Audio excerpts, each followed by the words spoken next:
पुराने समय की बात है। एक गांव था जिसका नाम था पीपलपुर। वहां के ठाकुर हवेली की एक विशेष बात थी। वहां जो भी बहू आती ज्यादा दिन टिक नहीं पाती। किसी को पागलपन चढ़ जाता, किसी को भूत दिखाई देते और कोई बिना बताए रातों रात घर छोड़ देती। पर ठाकुर साहब का बेटा अर्जुन अब की बार शहर से पढ़ी लिखी, सुंदर और शांत स्वभाव वाली लड़की स्वरा को ब्याह कर लाया।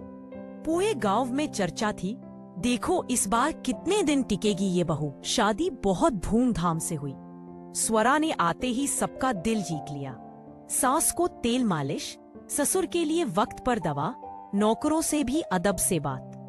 पर हवेली के पुराने नौकर रघु ने धीरे से अर्जुन से कहा, मालिक इस हवेली में कुछ है, रात के बाद यहाँ कोई नहीं रुकता। अर्जुन ने हंसते हुए टाल दिया। स्वरा जब कमरे में आई तो शीशे में खुद को देखकर ठिठक गई। उसका प्रतिबिंब मुस्कुरा नहीं रहा था, बल्कि घूर रहा था।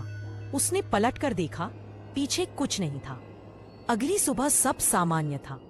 स्वरा ने सोचा शायद थकान की वजह से भ्रम हुआ होगा, पर रातें अजीब होती जा रही थी। एक रात उसे रसोई से किसी के बर्तनों को चाटने की आवाज आई। एक रात किसी ने उसके गहनों से भरा संदूक उलट दिया, पर कुछ भी चोरी नहीं हुआ। स्वरा ने अर्जुन से कहा, पर वह हंसकर टाल गया।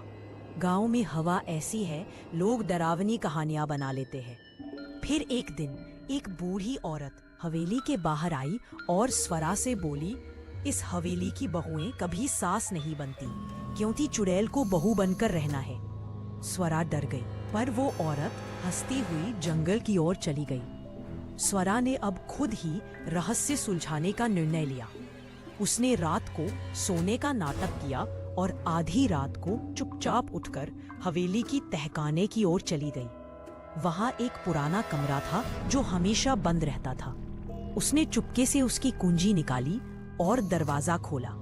कमरे की दीवारों पर पुराने जमाने की तस्वीरें थीं। सभी बहुएं। एक तस्वीर में एक बहू की आंखें लाल थीं और मुस्कान बेहद डरावनी। नीचे लिखा था, शांति दे दी पहली बहू, जिसने आत्मा नहीं छोड़ी।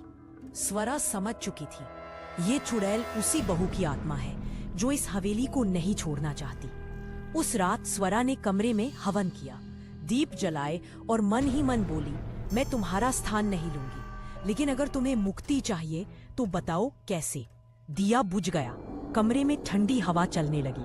शीशे में वही डरावना प्रतिबिंब दिखा और पहली बार आवाज आई, मुक्ति तभी मिलेगी जब कोई बहू अपना स्वाभिमान छोड़ दे और चुड़ैल की जगह खुद को दे दे। स्वरा समझ गई, चुड़ैल बहू सिर्फ शरीर चाहती है, आत्मा नहीं। स्वरा ने चाल चली। अगली रात उसने खुद को लाल साड़ी, काले बालों और बड़ी बिंदी में सजाकर वही डरावनी हंसी हंसनी शुरू कर दी। जैसे ही चुड़ैल की आत्मा आई, वह चौंक गई। तू कौन? स्वरा बोली, मैं तेरी जैसी ही हूँ। अब तू जा, ये शरीर मेरे काम का नहीं, मैं दूसरी बहू ढूंढूंगी।